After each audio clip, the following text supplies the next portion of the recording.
Excerpts from the Bhagavad Gita.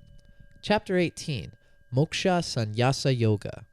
Liberation through knowing, acting, and loving. Give me your whole heart. Sannyasa versus Tyaga. Arjuna asks, Krishna, Divine One, what is the difference between sannyasa and tyaga? Since both words mean renunciation, how does the one differ from the other? Krishna answers, the sages say that giving up selfish actions, sannyasa, is one kind of renunciation, and abandoning and relinquishing the fruits of your actions, tyaga, is another kind of renunciation. Renunciation is the positive act of giving up. Listen, Arjuna, while I give you the truth. Both terms, sannyasa and tyaga, mean renunciation. Renunciation is not a negative process, but rather the positive act of giving up. We are surrounded by examples of this in nature. The sun constantly giving up its heat and light to foster life, a ripened fruit abandoning its parent tree, the mother giving birth to the baby she has carried for so long, students leaving school upon graduation, and, grandest of all, the individual soul abandoning worldly attachments to join me, the divine. Selflessly perform purifications without desire. As I have explained, you have to selflessly perform these three high activities, sacrifice, purification, and charity, with no attachment or desire. It is essential to know this. The cow is sacred because of her selfless gift of her milk, which becomes the strength of life in other beings. Yogis and sages contribute to the purity of the world by giving, not by amassing. This, as I have said, is the essential law that governs life at the spiritual level. Indeed, the scriptures proclaim that the sacred acts of sacrifice, purification, and charity are obligatory and should be performed as long as the body lasts. Those who, through ignorance, do not perform them are tamasic. To avoid these sacred duties out of fear or aversion to physical discomfort is rajasic. No spiritual benefit will accrue to that person. Sattvic action. But when one engages in these activities for duty's sake alone, without attachment, with no desire for any reward, then the action is sattvic. Calmness and purity are born of this attitude. Sattvic people, not plagued by doubt or even aware of the true self, Atma, are steady in their obligations. They neither shy from the disagreeable nor yearn for the pleasant. They just do. True renunciation is relinquishing all desire, not just merely stopping all action.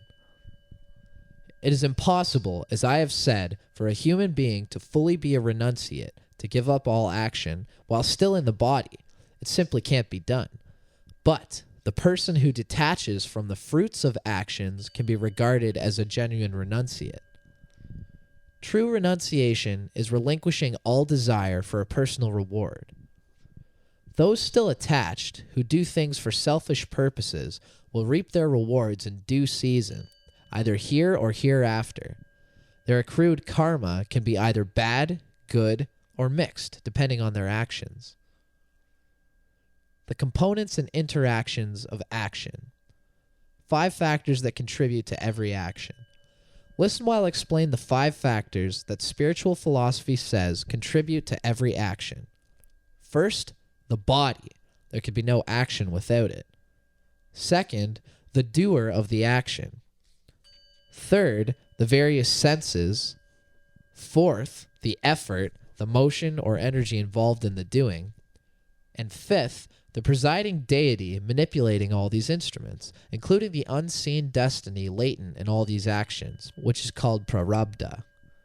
These 5 factors are involved in all human activity, whether an action of mind, speech, or body, thought, word, or deed, and whether the action is right or wrong, dharmic or adharmic.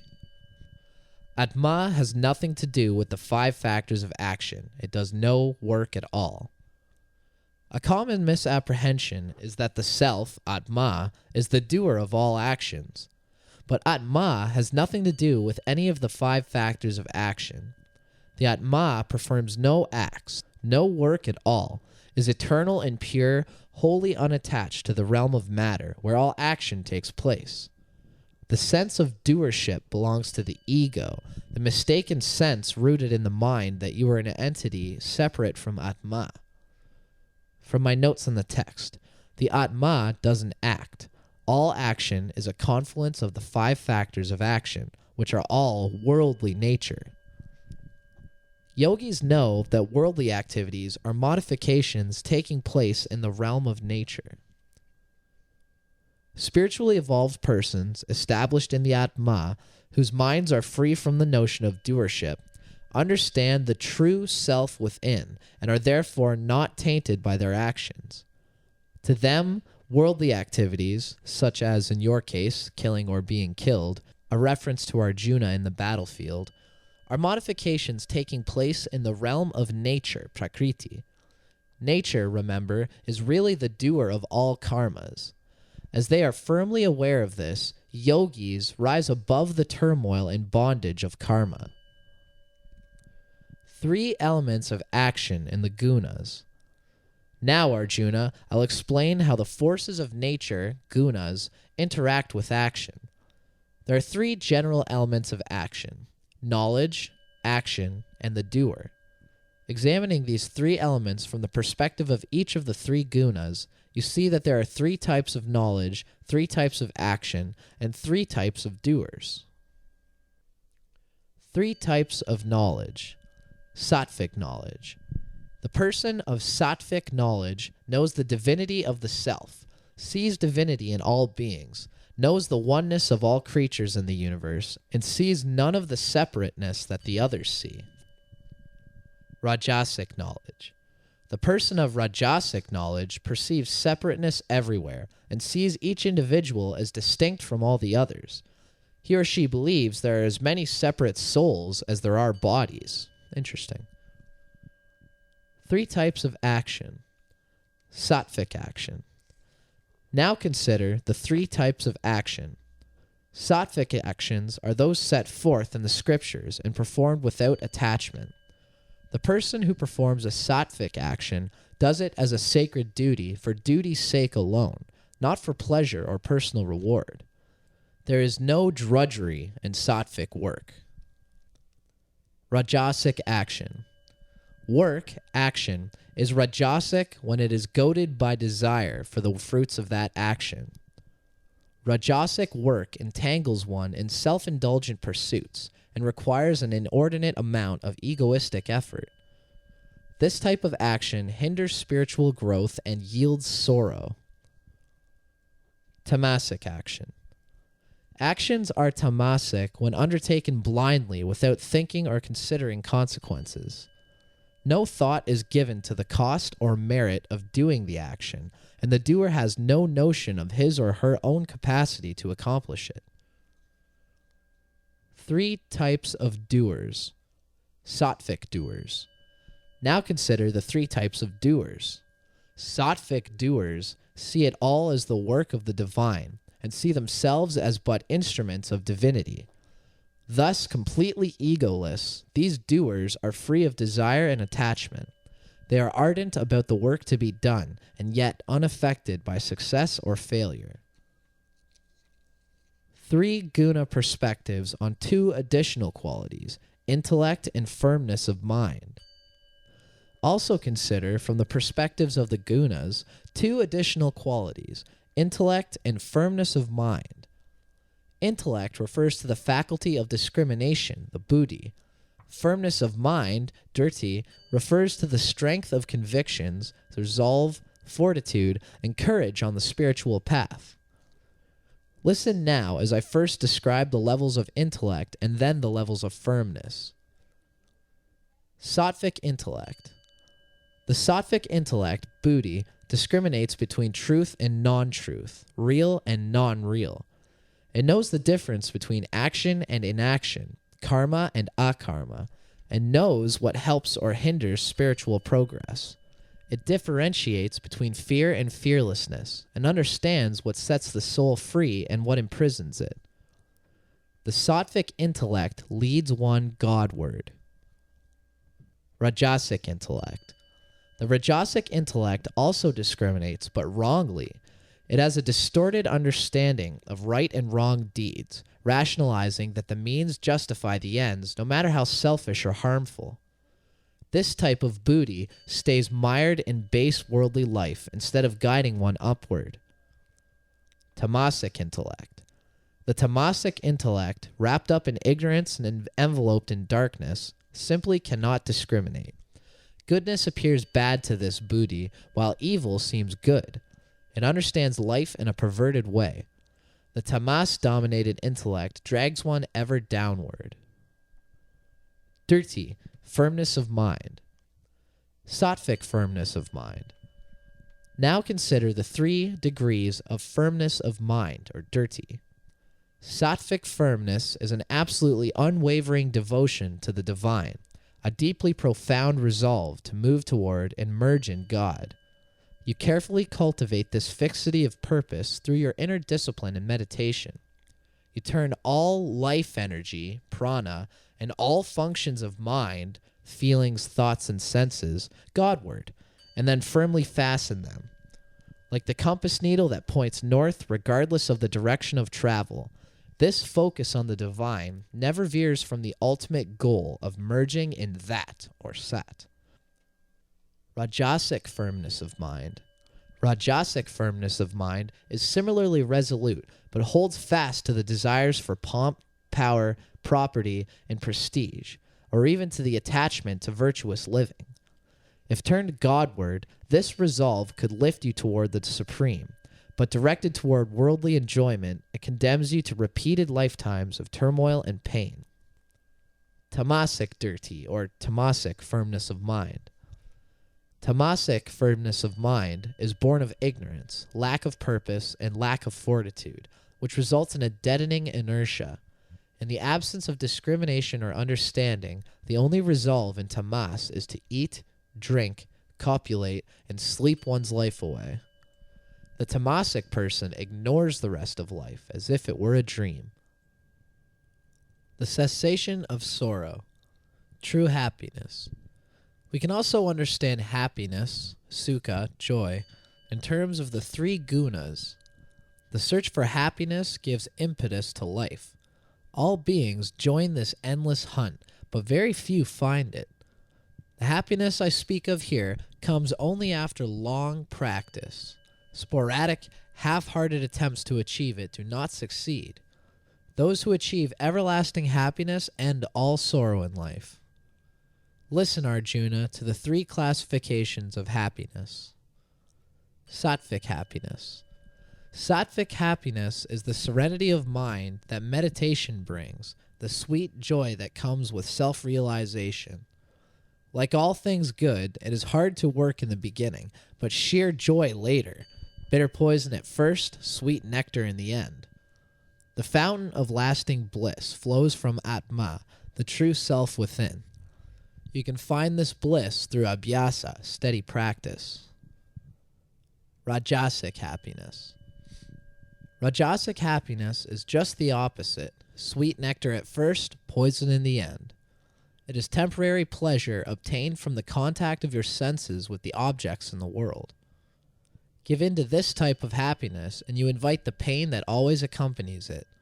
Rely compulsively on your senses for enjoyment, and you rob your strength, stamina, and capacity for growth. Pleasure and its corollary, pain, are what one drinks in the world. Real bliss is what one sips within. The gunas characterize all of creation. From Brahma all the way down to a blade of grass, all things are connected with Prakriti. In short, Arjuna, the gunas, the forces of nature, characterize all of creation. No creature in this world, or the middle regions, or even among the gods in heaven, is free from the gunas. The gunas and Prakriti, nature, are identical. Even Brahma, the creator, the loftiest of working gods, not to be confused with Brahman, the absolute Godhead, is not truly liberated. Why? Because his action of creating takes place through the guna material of nature, which connects him to nature. Consequently, even Brahma must someday cease to exist. So, from Brahma all the way down to a blade of grass, all living things are connected with Prakriti. Described duties in society. 4 societal segments. I have mentioned the importance of doing one's duty, old friend. Now I will explain the nature of prescribed duties. The responsibilities of people in the various segments of society can be divided under 4 general headings: seers, leaders, providers, and workers. No particular group of people is superior to any other, but like limbs of the body, each has a respective role to play. It is said that people are born of their own nature. Seers. Society's seers are the holy ones, and some societies referred to as Brahmins. Seers are expected to establish the character and spiritual underpinnings of society. Their duties are more generally of pure, unmixed sattva, and are therefore congenial to a person of sattvic nature. This is what is meant by the phrase, born of their own nature. Leaders. The primary objective of society's leaders is to help transform ordinary human beings into exemplary human beings. The leaders, referred to as kshatriyas, are expected to guard the welfare and prosperity of society by serving the people. They are charged with bringing moral stamina and adherence to duty through courage, fearlessness, resourcefulness, and ingenuity in the face of changing conditions. They must be examples of law, justice, and generosity. Both groups are strong in their own ways. The strength of their leaders lies in their courage, whereas the strength of the seers lies in their spiritual glow. Providers and servers. Society's providers and servers are, respectively, the business people, Vaishyas, merchants, and the workers, Sudras. The combined responsibilities and expectations of these 2 groupings is to prepare, supply, and equip society with the goods and services it needs. Providers are charged with the activities of economics and commerce, such as growing food, rearing cows for milk and dairy products, the honest manufacture and the exchange of merchandise and trading. Servers, workers, are the foundation. They provide the strength and sinew of society by working with, for, and in the service of all segments of society. Though there are different expectations of the 4 groups, Arjuna, remember that the practices conducive to spiritual growth, worship, controlling the senses, and so forth, are within the competencies of all people in all divisions of society. Achieving the Godhead. All humanity is born for ultimately achieving perfection, to live out their own optimal, exemplary existence. This is the very purpose of humanity. Through being devoted to one's duties, each person will find this perfection. But take heed, Arjuna, the person who abhors his or her duty can never become fulfilled. Yogis convert their earthly existence to worship. Through performing work selflessly with no attachments to the outcome and doing it as an act of devotion to the divine, you attain fulfillment and spiritual perfection. Your internal arrow points through the veil. The notion that work and worship are separate activities is a common one, but is incorrect. Live your life and do your work in an attitude of adoration of the divine. Do each and every act for the sake of the divine. Love God in everything you do. Convert your earthly existence into worship. The one who does this is truly a yogi. Performing your duties, called for by their obligations, requires less effort, thereby releasing consciousness that can be directed Godward. Your very nature dictates that you perform the duties attuned to your disposition. Do your medicine, as the Native Americans would say. Those duties are your dharma, your natural calling. It is far better to do your own dharma, even if you do it imperfectly, than to try to master the work of another. Those who perform the duties called for by their obligations, even if those duties seem of little merit, are able to do them with less effort, and this releases consciousness that can be directed toward God. No activities, regardless of how good, are completely free of blemish. Just as fire produces smoke, people's acts produce effects that can be negative as well as positive.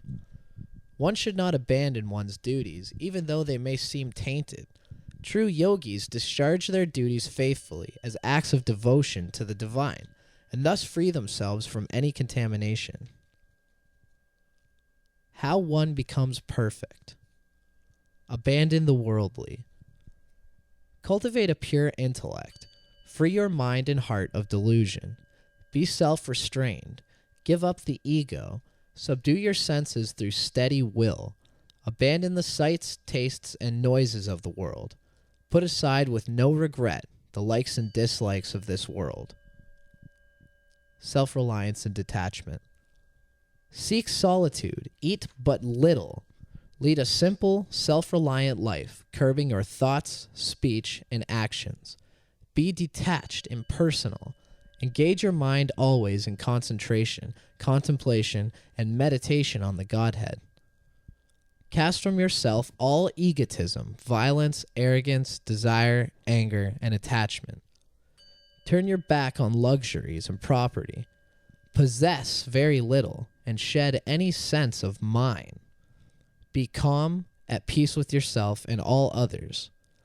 Enter into the supreme state of unity with me, I who am truth, consciousness, and bliss. Thus united with me, tranquil of mind and heart, neither craving nor grieving anything or anyone, accept all people equally and serve me, divinity, and every living creature. Love me most dearly. To love is to know God's innermost nature and to gain access to God. Be very clear about the crucial importance of love, Arjuna. To love is to know me. The act itself of loving is indeed the experience of really knowing me, for I am love, Arjuna. To love is to know my innermost nature, the truth that I am. It is through this sacred and deep knowing that you gain access to me and become one with my own self. Loving is knowing God. As a deep knower of the Godhead, you actually become the Godhead. Renounce doership. Be an instrument of the divine. Do not renounce action itself, but only the sense of doership. Thus, even while engaging in worldly actions, be but an instrument of the divine. When you surrender, there is no weariness in your work. As you are fully concentrated on me, you will come home to me in eternity. Do divinity's work for its sake only. Your only interest should be to merge with God. Know that I am your best friend and only refuge. Fix your mind and intellect on me. Once you recognize that your mind, senses, and body, and all activities performed by them, are divinity, then your sense of doership, of I, me, and mine, leaves you. When that happens, you have no concern but to do divinity's work for its sake only. Your only interest should be to merge with God. It is by loving God that you rise from the human to the divine. Arjuna must not yield to his ego-driven decision to refuse to fight and refuse his dharma. You do no worse harm than failing to follow your own inner truth. The one with his or her mind thus fixed on me can, through my grace, overcome all obstacles. If you stay caught in your egotism, Arjuna, and do not heed my words, you are lost and you will perish. If, in your vanity, you think I will not fight, that misguided resolve will be in vain, because your very nature will drive you to do it. You can do no greater harm than to fail to follow your inner truth.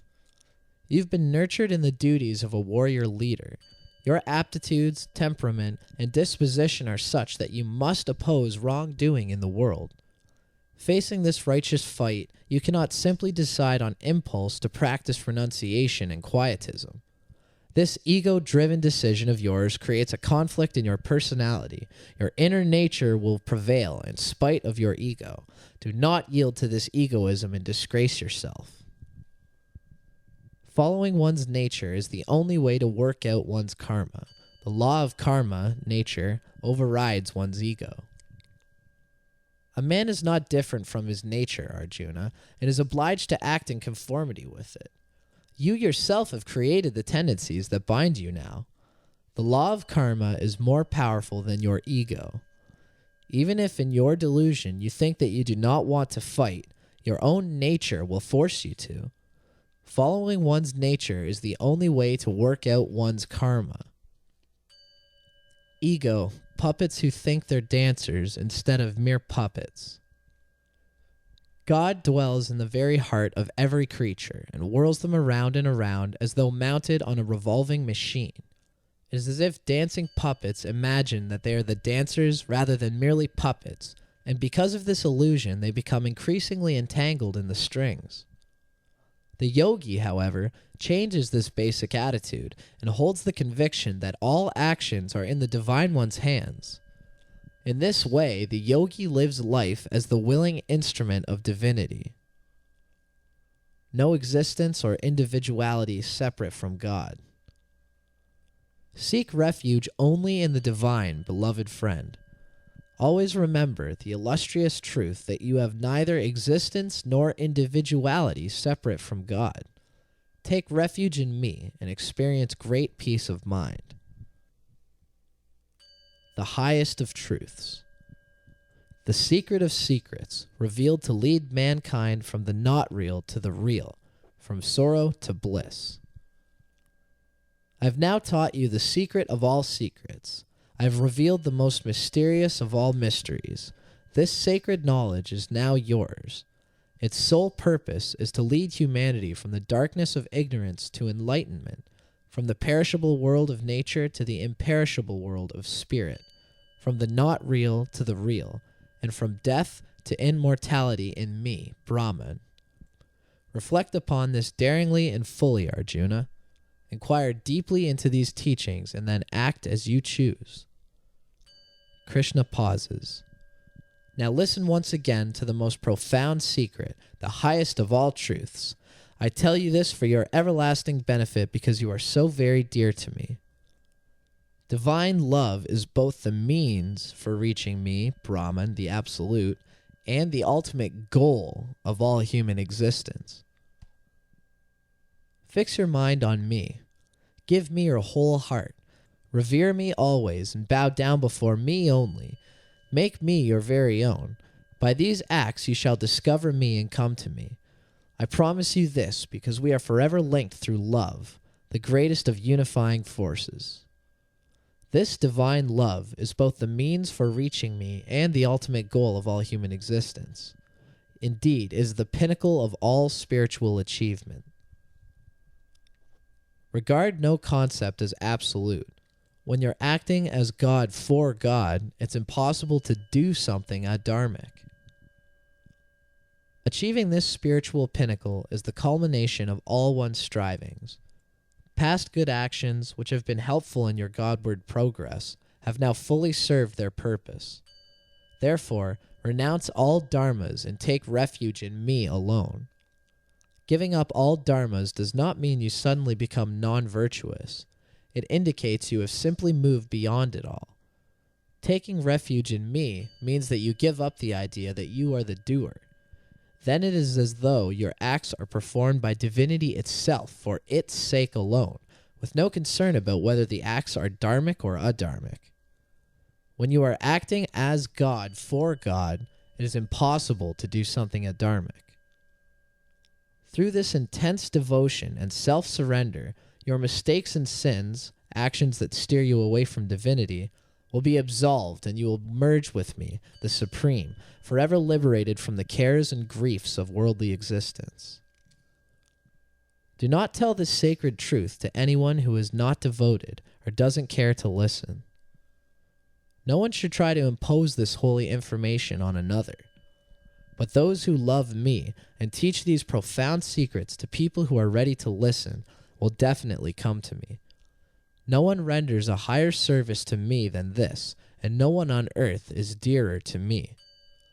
You have been attentive, Arjuna, but if you listen carefully and grasp this teaching, what now of your delusions and ignorance? Arjuna responds, "O Krishna, my delusion has gone. Where my life seemed unbearable before, those self-created problems have dissolved. By your grace I am shorn of all doubts. My power and joy have returned to me. My faith is firm. I am aware of my true reality and committed to my dharma. I will do as you command. Sanjaya leaned away from the blind old king and said, "Thus ends the wondrous dialogue between the all-pervading spirit, Lord Krishna, and his high-souled human friend Arjuna. This dialogue has been so thrilling that my hair stands on end. I feel especially blessed to have seen the astonishing vision of the divine's cosmic form. As other people use memories from their past to help recover a sublime state of mind, I will have this vision of God's true form to help me bring back the glory of this experience over and over again. Wherever divinity and humanity are found together, with humanity armed and ready to fight wickedness, there also will be found victory in the battle of life, a life expanded to divinity and crowned with prosperity and success, a life of adherence to Dharma in tune with the cosmic plan. I am convinced of this."